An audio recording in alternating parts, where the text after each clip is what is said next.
If you think betrayal belongs to the young, listen closely. Some winters arrive when your hair is white and they still cut to the bone. This is my story. Chapter 1. Bread, Plums, and 1979. I did not begin as an old man. I grew into it like a hand-me-down coat, too big at first, then suddenly mine. I'm 68. For 42 of those winters I wore a ring. I met Laura in 1979 beside a bakery case fogged with heat. She asked if the plums were too ripe, and I said no, though my palms were damp with the warmth of the bread. We talked about small things: which bus was late, how the cold stuck to the glass, why people choose paper over plastic as if they were choosing a life. We married 2 years later with a thrift store suit, a borrowed veil, and a confidence that made no sense except to the two of us. Chapter 7. The Test. Shame doesn't speak. It scratches. For weeks, I tried to ignore the sound behind the wall.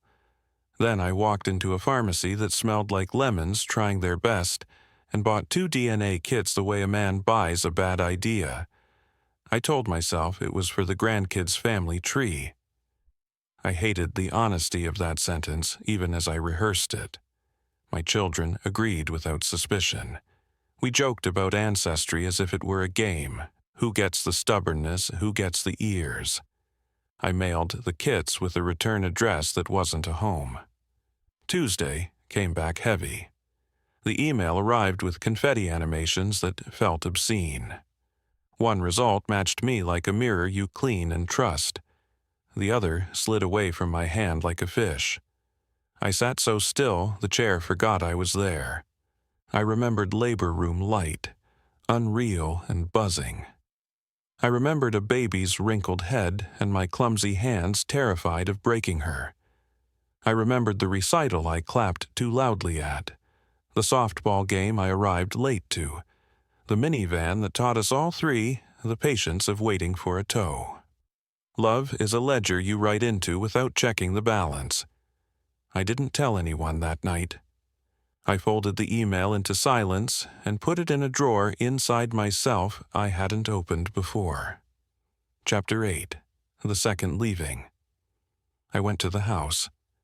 Laura met me at the kitchen table like we were neighbors trading news about weather neither of us could control.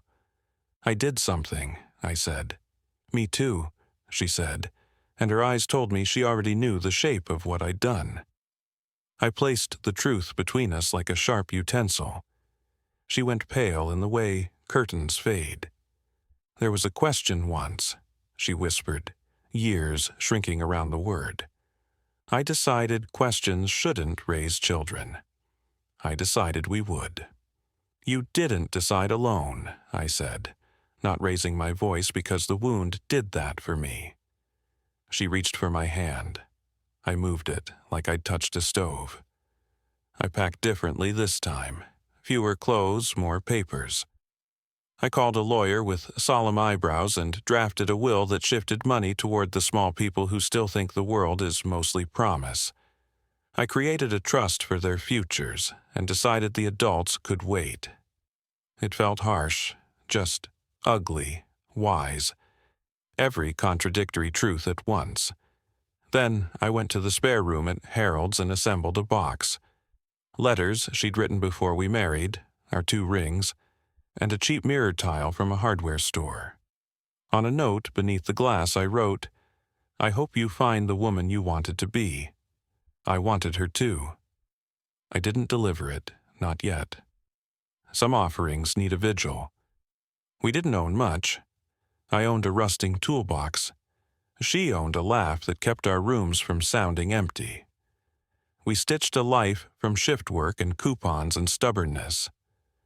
The kids came, the illnesses came, the funerals came. Everything that should arrive in a life arrived, often late, sometimes early, always with more paperwork than we expected. I fixed the hinge, she fixed the silence.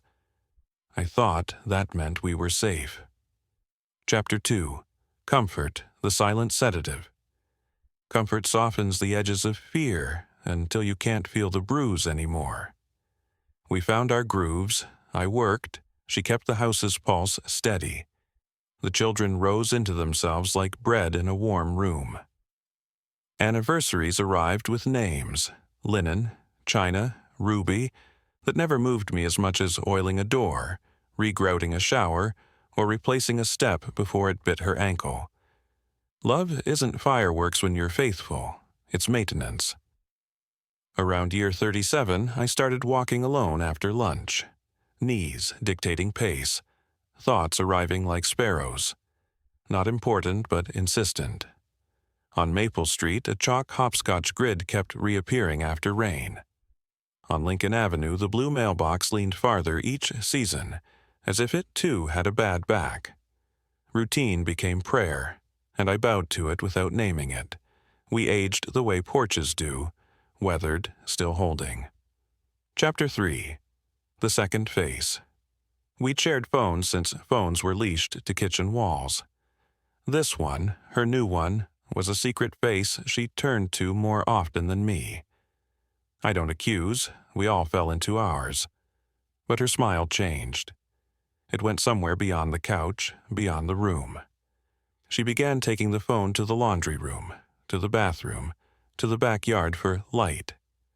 We watched television and she'd go silent, as if translating from one language to another. One winter night she fell asleep in her chair, a knit blanket half kicked to the floor, one slipper hanging onto her foot like a decision not yet made. The phone buzzed on the table, lighting her cheek in a color that didn't exist in 1979. I could have left it. I didn't. I found a river, already running. 3 years of messages to an old name. David, someone from her before me life. The preface to the book I believed I was chapter 1 of. The texts warmed, then burned. Photos cropped to show 2 coffee cups and no faces. Receipts in a folder named Insurance. A careful choreography that only the ashamed bother to learn. The body never forgets how to panic. Mine tried to stand, then sat, then knew neither was the right posture. Chapter 4. Asking without teeth. Youth turns betrayal into a fight. Age turns it into weather. I set her phone back on the table, woke her with her name, and asked a single word. Why? She focused slowly, like a swimmer finding the edge of a pool. Tears arrived without drama. She said the sort of things people say when they're telling the truth and drowning in it. That an old door had opened, that she'd tried to close it, that the hinge was oiled by nostalgia and her own hunger, that we had grown into respect without heat, and she couldn't forgive herself for wanting heat. She said they had tried to stop, and then didn't, and then couldn't. She said she loved me. The phrase landed like a dish set on a counter too softly to break and too firmly to ignore. I made tea I forgot to drink. Dawn stood in the hall like a witness we didn't invite. By morning, my hands looked older than the day before. Chapter 5. The Leaving Without Thunder. I didn't slam drawers. I folded shirts my children had chosen for me a decade ago, gathered socks that had thinned to paper, placed 3 photographs face down in a box because it made the box easier to carry. Laura sat on the bed, twisting a tissue into thin rope. I kissed the crown of her head. Muscle memory can be cruel. I walked out of the house I had repainted twice, each time promising we were starting fresh. Harold, widower, friend, mule, offered his guest room that smelled of cedar and furniture polish from the century when everything was made of wood. He didn't ask for the story. He set the ball game to a volume barely audible and fell asleep in a chair. Every few hours he'd look over to confirm I hadn't left or died. Men's affection is a shabby coat that warms anyway. I considered telling the children. I didn't. Parenthood is the oldest instinct to shield a face with your own hands. I slept badly, then worse, then learned the hours in which the house's bones creaked. Chapter 6. A New Kind of Day. Days without a shared kitchen are different. You hear how loudly the spoon taps the side of the mug. You learn where your breath lands in an empty room. I bought a spiral notebook and recorded unimportant sightings because the important ones didn't know how to be seen. Red Honda with "Be Kind" sticker. Neighbor with angry terrier. Porch lights still on at 2:14 a.m. Laura called. Sometimes I answered. She begged, then bargained, then offered practical kindness like, "Don't forget your cholesterol meds." Betrayal in old age is a paradox. Time feels both precious and cheap. I wasted it, staring at walls as if they might blink first. I asked to meet David. I don't know what instinct pushed me, only that I wanted to see his face as one sees a painting other people deem holy. We met at a diner whose pies spun behind glass like arguments you can't win. His hands were older than his hair admitted. He apologized before we sat. I told him the word had no purchase here. I wanted facts. "How long?" 3 years, he said, and then, after a pause that thinned the air, "On and off, before that we wrote." He talked about timing and guilt. He talked about doorways and warm frames. He did not talk about taking responsibility for stepping inside. I brought a photograph of Laura from our 40th, dusk-colored dress, hands folded in a way that had once undone me. I told him she'd once said she wished she'd been braver. He looked at the salt shaker instead of me. His silence was agreement wearing a disguise. Chapter 9. The Visit. Sickness is the telegram nobody wants but everybody eventually receives, Laura told me. She still told me things out of habit, the way a hand reaches for a light switch in a house you've already moved out of. The hospital room was the color of waiting. David looked smaller, as if pain had ironed the space out of him. He didn't ask why I'd come. Maybe dying makes all visitors obvious. I pulled a chair up and sat with the posture of a man meeting his own misjudgments.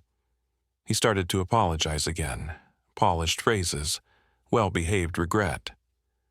I raised a hand. I wasn't there to adjudicate. I was there to lay something down before it crushed me. "I forgive you," I said. The sentence didn't absolve anything. It simply changed the owner of my days. He cried anyway, the way men do when the cupboard is empty of every other act. I did not.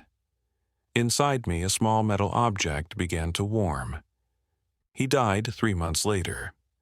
I sent flowers from both of us and didn't sign my name. I'm not proud of that formulation. I'm not ashamed either. Some sentences are bridges that only exist for the step you need to take. Chapter 10. The Telling. I called my children on a day that smelled like rain. I asked them to come over, and they came, because once I built a life in which that was the answer to that request. I told them what I had done. I told them what I had learned. I used careful words, the way you handle a porcelain figure found intact in a burned house. One of them closed their eyes slowly, as if putting a lid on a pot. The other asked questions in a stream that made the room humid. I told them the truest thing I know. Being your father is the most real thing I ever did. No test can steal that. Biology gives us bones. Love builds the life around them. I didn't turn their mother into a villain. She'd been my co-survivor through deaths and layoffs and Wednesday evenings with broken washers. I said 2 truths that held each other's throats.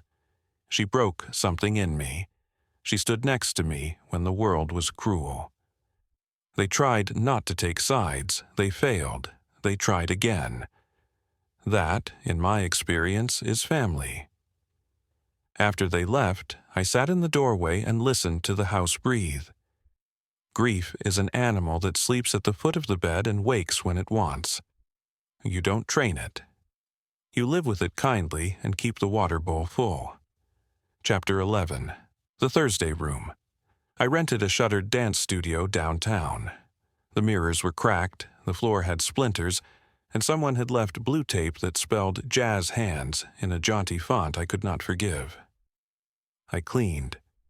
I painted the walls a color like evening. I made coffee in a dented percolator and set out 4 chairs that didn't match. On the door, I taped a sign, Thursdays, 3 to 5 p.m. men. 60 plus if you're hurt, you're not alone. Week 1, nobody. Week 2, Harold, just walking by. Week 3, a man with a cane who cried before he sat, which did the job of 1,000 icebreakers.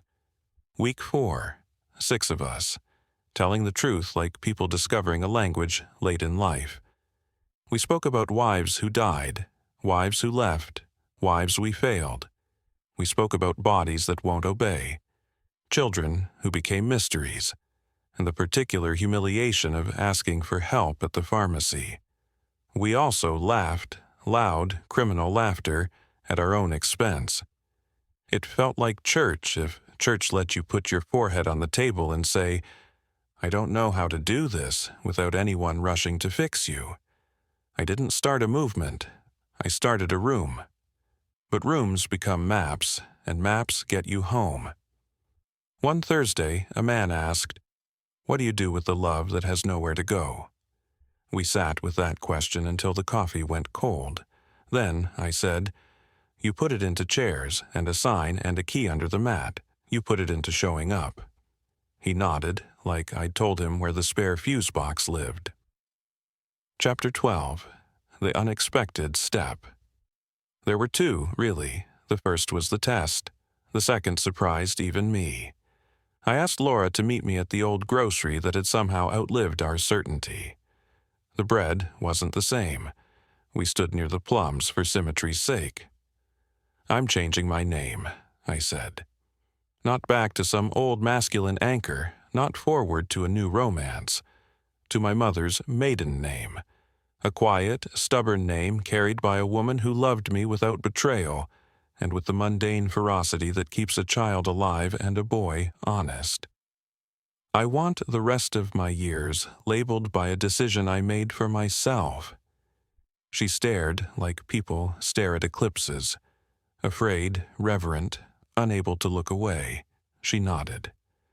"I'm going to do something with my life that isn't about men," she said. I didn't ask what. We hugged, not as husband and wife, but as 2 survivors counting the living. I took a train to the sea we once pretended we'd retire beside. I did not move there. I learned the town streets, the bait shop's hours, the gulls' arguments. On a pier at dusk I said out loud, to air and wind and whatever else listens, "I forgive you." I meant Laura. I meant David. I meant the version of myself who mistook maintenance for completion. The wind took the words and fixed them into something better than I could phrase. Back home, I finally carried the box to Laura's porch. The letters, the rings, the mirror tile with the note. I didn't wait. 2 days later, she came to the Thursday room. She didn't sit. She looked around and said, "I am tired of being brave in the wrong direction." I pointed to the coffee. "There's room," I said. She shook her head. "I'll build my own." I believed her. Life didn't turn cinematic, it turned possible. I learned to cook without burning the pan, to keep photos on the wall even when they talk back, to wake up without dread more often than with it. Healing is a poor employee, late, fussy, prone to breaks, but you keep it on payroll because some days it's the only one who shows. What I would tell you. If you are an older man listening in the dark, believing the worst thing already happened, I want to put a small, durable thing in your pocket. You can be broken and still be new. You can be betrayed and still be generous. You can lose hours and discover a version of mine that is not selfish, but stewarding.